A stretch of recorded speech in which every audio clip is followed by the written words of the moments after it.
근데 지금 잘 나오고 있는 거 맞아?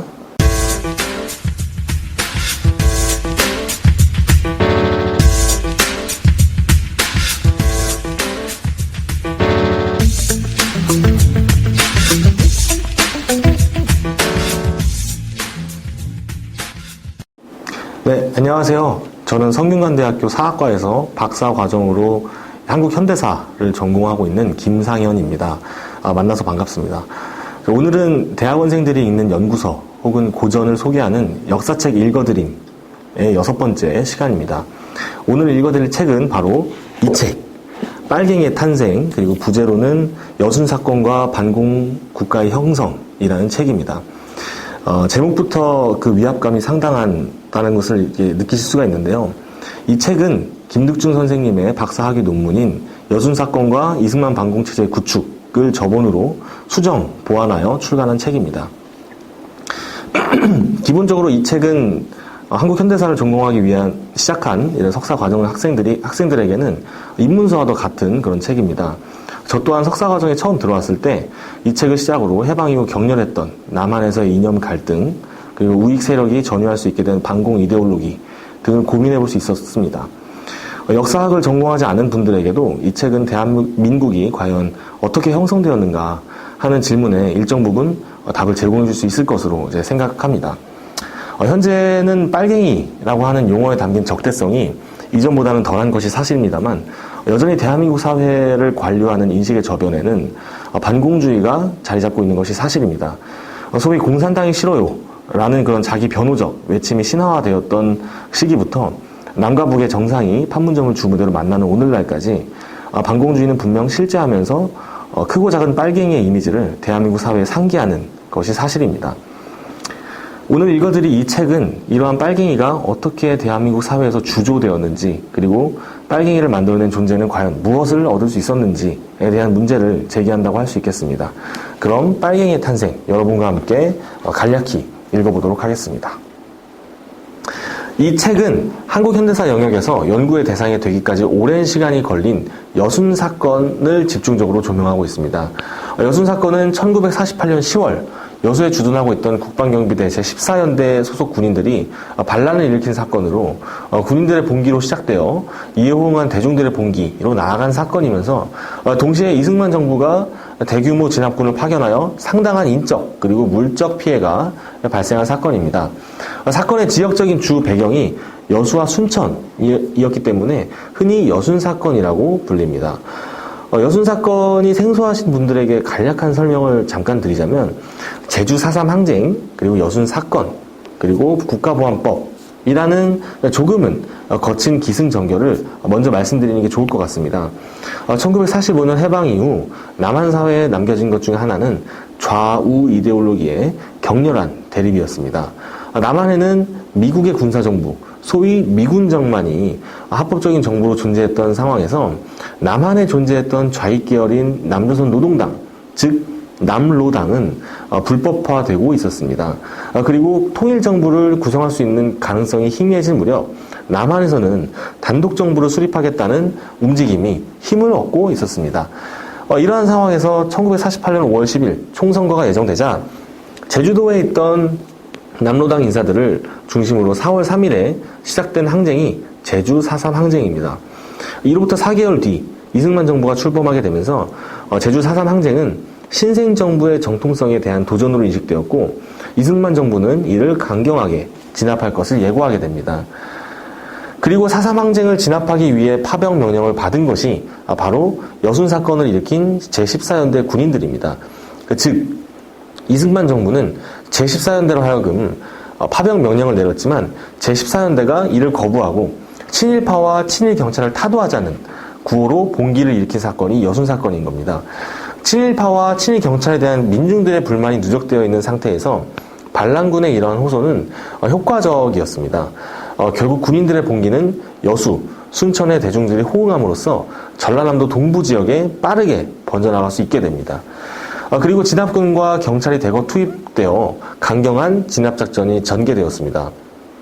여순 사건의 중심부였던 여수에서 초기 진압에 실패한 진압군은 기계화 부대와 비행기까지 동원하여 초토화 진압작전에 나서게 됩니다. 그런데 실질적인 초토화와 학살의 과정은 진압작전이 끝난 시점부터 시작되었습니다. 여수와 순천을 점령한 진압군은 지역 우익 세력의 도움을 받아 반란군에 협력한 사람들을 색출하기 시작합니다. 이 과정에서 수많은 사람들이 소위 말하는 손가락 총에 지목되었고, 이러한 분위기와 발맞추어 빨갱이라는 혐의를 씌울 수 있는 국가보안법이 제정되게 됩니다. 따라서 여순 사건은 개별적인 사건이 아닌 제주 4.3 항쟁과 연결되면서 동시에 국가보안법의 계기가 되는 그런 연속적인 사건인 셈입니다. 이러한 여순 사건의 과정에 밀착하기 위해 저자는 이 책을 크게 세 부로 구성했습니다.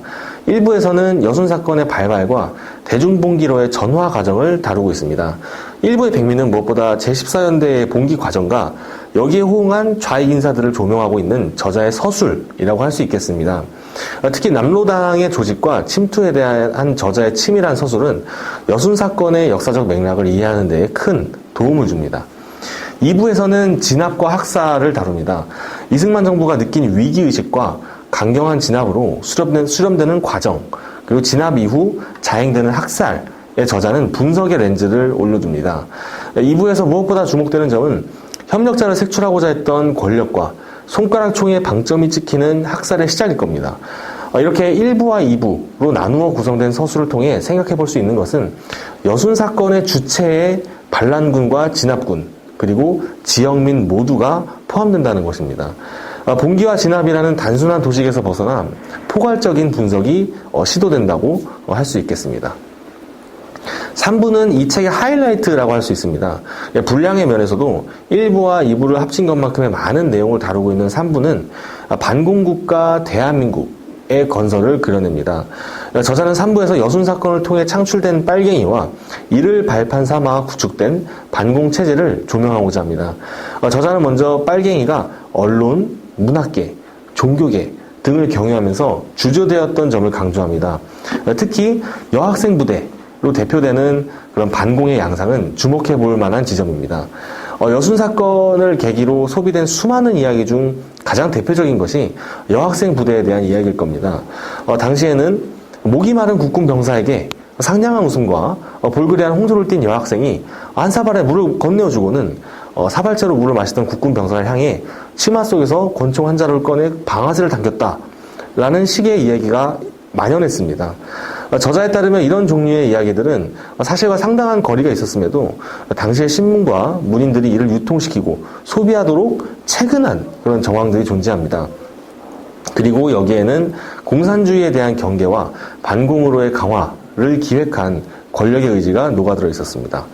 국가의 안위를 책임질 반공주의에는 국군을 활용한 남성성을 부여하고, 유혹하는 공산주의에는 여학생을 활용한 여성성을 부여하였으며, 여학생이 꺼내든 권총에는 공산주의라고 하는 유혹 속에 숨겨진 위협으로서의 이미지를 부여합니다.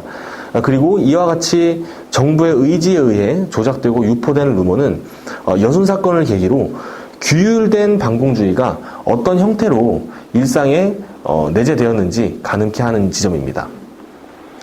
이러한 역사적 단면에 한 걸음 더 밀착해서 보면 이승만 정부가 여순 사건을 계기로 어떤 구상을 하게 되었는지 고민해 볼 수 있게 됩니다.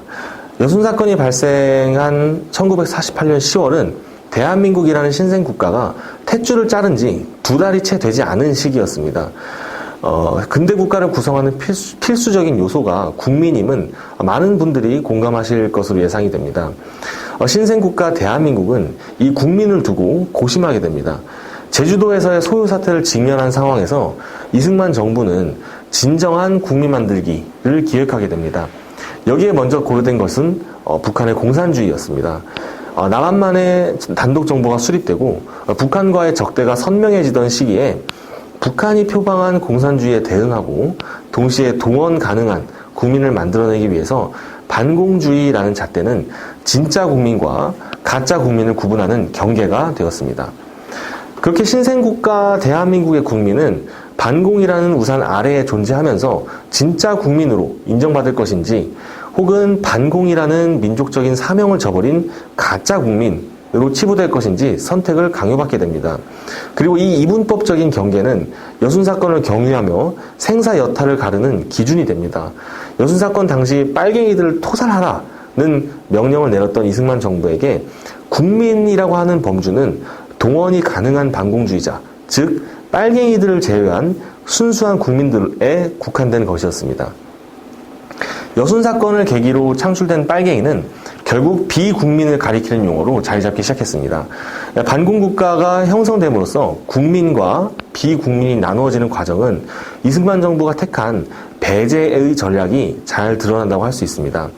여순 사건으로 그 렌즈를 좁혀보더라도 이승만 정부가 호명한 각계, 그리고 각층, 그리고 빨갱이라는 낙인을 피한 국민들은 생존을 보장받을 수 있었으며 진정한 국민으로 재확인받을 수 있었습니다. 그리고 대한민국 국민들을 1차적으로 구분한 이승만 정부는 조금 더 정교하게 국민들을 구분하기 위해 국가보안법이라는 패를 들어올리게 됩니다. 조금은 단순하게 이 여순 사건을 바라보면 대장간의 대장장이를 떠올려 볼 수 있을 듯합니다.